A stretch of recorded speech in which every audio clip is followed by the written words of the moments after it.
It is finally time to tackle the behemoth that is the JoJo's Bizarre Adventure series, written and illustrated by Hirohiko Araki. I had to specify by Araki because this is not my first experience with the story. A few years ago, I watched through parts 1 to 5 in the anime, and last year I read a few volumes of part 6. But despite thoroughly enjoying the 40 or so chapters of Stone Ocean that I read, I felt like I had to stop. The difference in my level of enjoyment between watching and reading JoJo was night and day, and at that stage I wasn't the biggest fan of JoJo in general. I definitely liked the series, but it was never something I considered a favourite. Araki has always given me the impression of being an incredibly skilled artist based on things I've seen. He is somebody whose paintings have been hung up at the Louvre, which honestly says enough. So before continuing Stone Ocean and getting to the later parts with my dated memories and shaky knowledge of the first few parts, I've decided to revisit this story, this time in the manga form, from start to finish. Or up until the latest chapter, I guess, because part 9 just started serializing despite Araki being 62 years old and working in the industry since 1980. What an insane work ethic. Reading the manga from the very beginning is honestly the absolute best decision I could have made with regards to this story.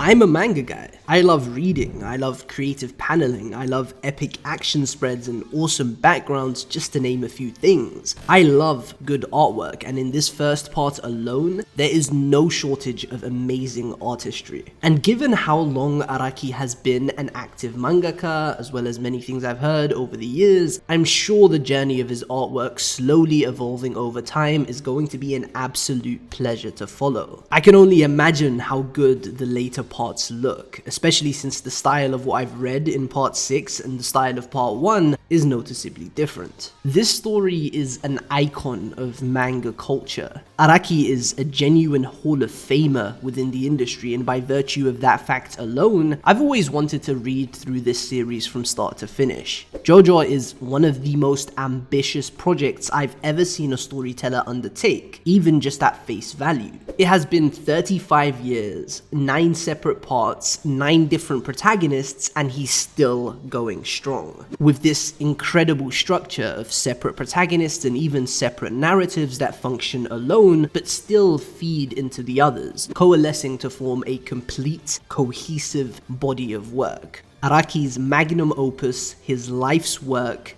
JoJo's Bizarre Adventure. Before I dive into the review, hello, I guess? If you are new here, my name is Radman and we talk all things anime and manga on this channel. I've been meaning to tap into the JoJo manga for a while now, and it's finally time. And for this journey, I intend to make a review video for every single part. These reviews will vary in length depending on how much I have to say. I won't be providing ratings for each respective part, rather that's going to be part of the video I'll be making at the end of this series, talking about JoJo holistically. These reviews will be uploaded erratically. I'm not going to sign up to a schedule that I know full well I will fail to commit to. However, I have been sharing live thoughts of my read through over on my Twitter, which should give you some idea of when I'll be uploading the next review. For part 6 and onwards, I'm considering streaming and doing a live read through, as I'm currently completely unspoiled on later events. And I guess this goes without saying, but please do not spoil me in the comment section, as I actually read every single one of my comments. With that being said, this is Phantom Blood, the first part of JoJo's Bizarre Adventure.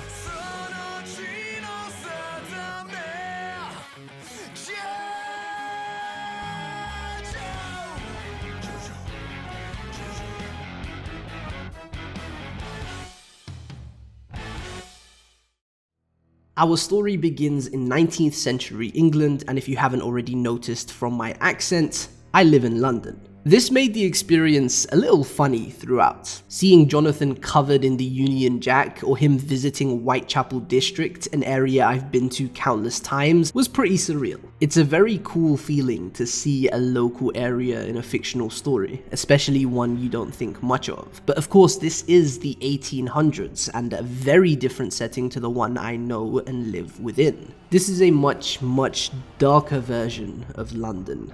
It's quite obvious what kind of story Araki was intending to tell with part 1 just based off of the setting. It is a dark, gothic, and gruesome story that still maintains that classic shonen energy I know and love. Fist of the North Star is a manga I have not personally read, but I know enough about just being a fan of the manga medium. Tetsuo Ohara's post-apocalyptic martial arts fighting manga is another icon of the industry that has inspired many of the stories we know and love through its influence on two landmarks of manga, Berserk and JoJo. The brutal depiction of violence is a staple of Hokuto no Ken, and this energy is evident all throughout JoJo. The battle sequences are genuinely insane, and I actually mean insane. Araki perfects this blend of very wacky but brutal combat through his artwork, which we'll be talking more about in detail in the next section. JoJo is without a doubt one of the most ridiculous and expressive pieces of art I have ever come across, which, you know, is pretty much a given considering the word bizarre is in the name. This is evident not just in the visual presentation, but just about every aspect of the story itself, with things like the main villain being an absolute menace. The opening scene of the manga gives us a perfect glimpse of what we can expect from the story. A hunky savage stabbing a woman through the chest to activate the supernatural powers of a stone mask, an item that is central to the storyline of Phantom Blood. The mechanics and abilities of the stone mask are fully laid out here through visuals, which makes its return in the story down the line a crucial piece of the reader's experience. It makes everything feel consistently suspenseful, as we know things the characters do not. We know that this mask is capable of sucking the life force out of people and providing its wearer with eternal life, essentially turning them into an immortal vampire whose greatest weakness are the rays of the sun. We know that this mask allowed a powerful empire to dominate over the central Mexican highlands in the distant past, and we know that Dio is just the kind of person who would thrive with such a devastating artifact in his possession. Dario Brando, intending to steal from a wrecked carriage, meets the father of our protagonist, a Joestar who thinks Dario saved his life and would like to repay him. This is because a Joestar always repays his debts.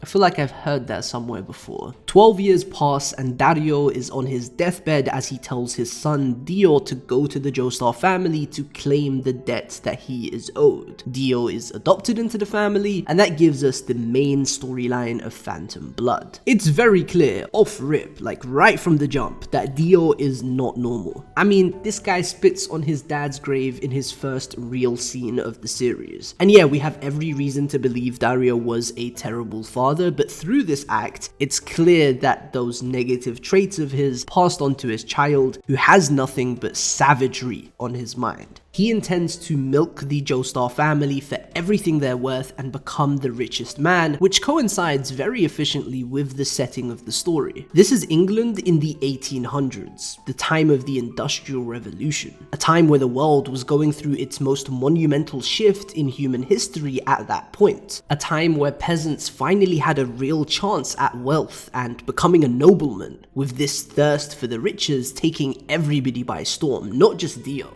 This kind of character premise for our main antagonist is the sort of thing you generally expect from the protagonist, going from rags to riches and having a burning ambition to prove themselves, to get back at their rotten father whose irresponsible actions led to the early demise of their mother. I wouldn't be surprised if a first-time reader of JoJo was expecting Dio to be the main character, because despite his clear wickedness, his ambitions are rather relatable to most people, whereas the actual protagonist is far from relatable. Jonathan Joestar is a boy who has everything you could possibly ask for. He lives in a beautiful mansion, his father is a wealthy nobleman, he's the heir to the family, he has a fucking handkerchief with his name imprinted on it. And all of this makes him very easy to hate and not so relatable, despite how kind and charming he generally is. I know Jonathan is probably the least favorite JoJo out of them all, and I definitely felt that way watching the anime, but he really did take me by surprise on this read-through. He's a simple but efficiently executed character. His coming of age story and struggle of fighting for the approval of his father is really well done. Jonathan is the classic hero, with a strong sense of justice and a burning desire to do the right thing. And that's always easy to root for, but what makes it especially compelling is the journey Jonathan undergoes to reach that stage of his development. Dio's underhanded tactics and just straight up bullying to make Jonathan's life hell and steal his position as heir of the family is definitely cruel, but honestly, kind of entertaining. Dio is just so ridiculously out of this world insane, it's awesome. Him stealing Erina's first kiss is, without a doubt, one of the most out-of-pocket scenes to probably ever come out of Weekly Shonen Jump. I mean, that is a declaration of war if I've ever seen one. This shit is almost as crazy as Eren slapping Willy into his grave. Speaking of Weekly Shonen Jump, the magazine really must have been a different breed 40 years ago, because the level of gore in this first part of JoJo is uncanny. I wasn't expecting this much bloodshed and butchery going into this experience, as the anime heavily tones things down and makes it more palatable.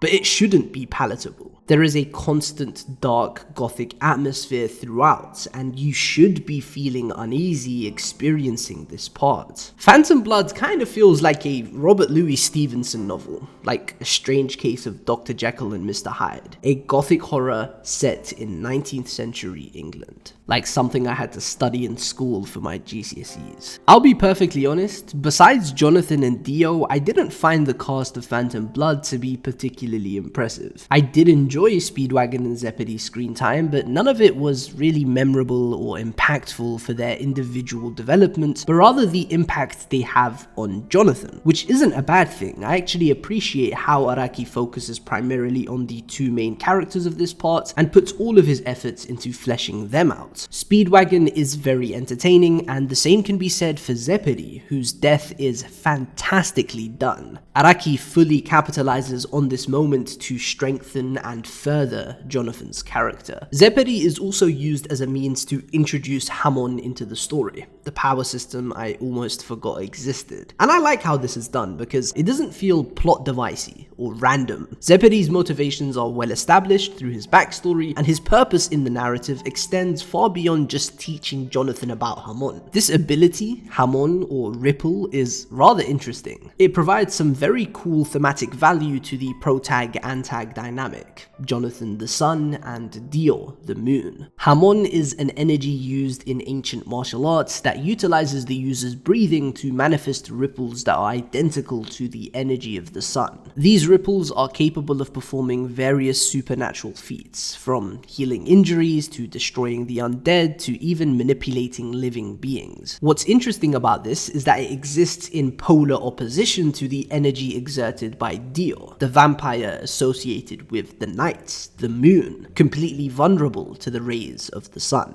Dichotomous character dynamics between the hero and the villain using sun and moon imagery is nothing new, but I really appreciate the subtlety of this detail. It isn't shoved down your throat in a way that makes it completely obvious, but rather it exists as a detail that's only really there if you're looking for it, which is exactly the kind of presentation I adore in storytelling. To end this section off, my absolute favorite part of Phantom Blood is without a doubt the final moments. This really is a perfectly executed finale. I wonder how people felt reading this 35 years ago, seeing the main character of the story come so far, get the woman of his dreams, and then die. Could somebody let me know in the comment section if a part 2 had already been confirmed by the time part 1 ended, because this must have been a pretty groundbreaking ending. Like, the main character dying? That must have been very unexpected. The biggest thing that makes this my favorite portion of the manga is what I'm going to be talking about in the next section of the video, the presentation. I do have to mention it here though, because it's intrinsically tied to why I enjoyed this final chapter and what makes this moment so powerful. Phantom Blood ends with 4 glorious spreads accompanied by a beautiful narration, as the sun shines on Jonathan and the burning ship sinks into the sea, disappearing into oblivion, an untold story of this noble existence, a hero who saved the world without anybody ever knowing other than his wife, carrying his child, and another child that was caught up in Dio's plot. All of the prominent good guys are shown on a spread in the sky, followed by a jaw-dropping finishing spread of the sea and the clouds. This really did move me. In fact, it's probably the only thing in part 1 to have really moved me. And that isn't to say everything else wasn't good. I thoroughly enjoyed everything and couldn't stop reading, but this was a special moment. The first of hopefully many special moments in this incredibly long series. I should preface this by making it clear that I am and will continue to be reading the black and white version of the manga. I am fully aware the colored version is fantastic and I'm going through the color pages as I'm obviously using them to edit this video, but I am an avid believer of reading manga in its original form. The interplay of black and white is a crucial aspect of what sets manga apart from other visual mediums. Limiting manga artists to only this very simple palette of two colors amplifies creativity. Mangaka utilize varying line thicknesses and darker or lighter shades to add depth to their illustrations, as opposed to colored mediums which can use a far less limiting color palette of anything on the color wheel. It's a lot easier to identify things with the help of color, such as which character is which, the time of day, the location of the scene, and so forth. So in that sense, the black and white of manga art is very restrictive, but that's also a massive part of the charm. Seeing how a mangaka will work around those obstacles through sheer skill and creativity is exactly the sort of thing that makes me love manga, and Hirohiko Araki is an absolute genius in this regard. His artwork is distinctive and instantly recognizable. From how he draws characters with exaggerated proportions and sharp angles, to his use of shading and unique patterns, to the creative paneling and general page compositions. Phantom Joy was an absolute joy to read. In fact, I couldn't stop reading. I read all 44 chapters in a single night, and I attribute that to the artwork being so immersive. It wasn't the story, or the characters, or the fights that kept me going, that kept me so gripped, but rather the artwork, which is just so engaging. Don't get me wrong, the art isn't perfect, especially in the early chapters. It can sometimes be hard to follow because of how much is going on, and sometimes the darker lines smudge into one another, creating a bit of a mess. The proportions can be a little too exaggerated sometimes, which is something I know others might not be the biggest fan of, but in my personal opinion, there's not a problem with this. The character designs make perfect sense for the kind of story this is. But it is a little funny to see 12-year-olds looking this big. Jonathan and Dio have crazy genetics. The weakest aspect of the art is the character models, specifically faces, with them being quite inconsistent and sometimes flat out bad. But that's about it. Every other aspect of the artwork is polished to a degree that is just shocking for Araki's first big serialization. And it consistently gets better over the course of these 44 chapters. The difference between the first and last chapters of Phantom Blood is very noticeable. And lastly, this was all weekly, which is worth noting as it makes it even more impressive. Araki knows exactly when and how to use spreads for impact, giving us some very powerful page turns. I remember getting to this spread and being completely wowed. It felt like Dio popped out of my screen and showed up in front of me. And on top of that, it just looks stunning. The general aesthetic is beautiful. It looks so glossy and detailed in a way I really can't explain. The snowy night in London, the Joestar mansion, even just this page of the library with the chest above. The presentation of a story is almost as important as the content of the story itself for me, and the artwork and just general visual presentation is easily my biggest takeaway from this first part of JoJo. That may be a boring thing to say, but it is what it is. I love good manga art. Though I will say, presentation isn't restricted to just the visual presentation. Good artistry isn't the only thing Araki flexes in Phantom Blood. The general presentation of the story is almost equally as impressive. The flow of the read, the structuring, the pacing. Araki designates just the right amount of time to each section of Phantom Blood. Nothing felt rushed and nothing overstayed its welcome, which is always a good sign. And finally, the last thing I want to address in regards to presentation is the narrator. Rather than serving this neutral, fourth wall breaking function that delivers exposition to the reader, the narrator kind of feels like a character in of itself. I might be completely tripping here, but a narrator saying, as I mentioned before, just feels like it's having a conversation with the reader rather than just telling the reader things. A one-sided conversation, but a conversation nonetheless. The narrator feels like it has personality, which isn't groundbreaking or anything, but definitely kinda uncommon for a shonen manga. I'll have to wait and see where this goes in the future parts, because these are the kinds of things I really love to see in a story.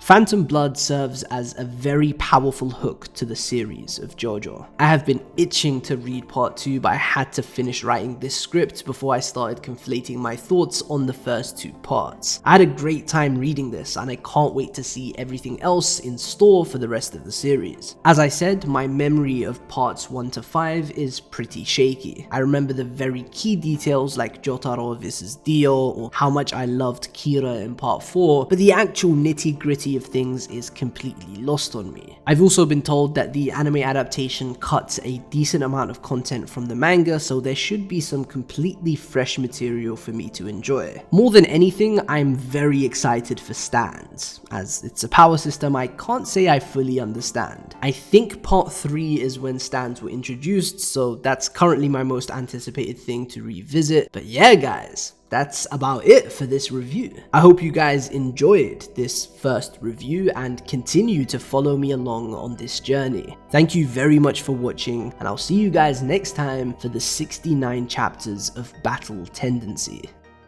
Yeah, I had to include the number of chapters.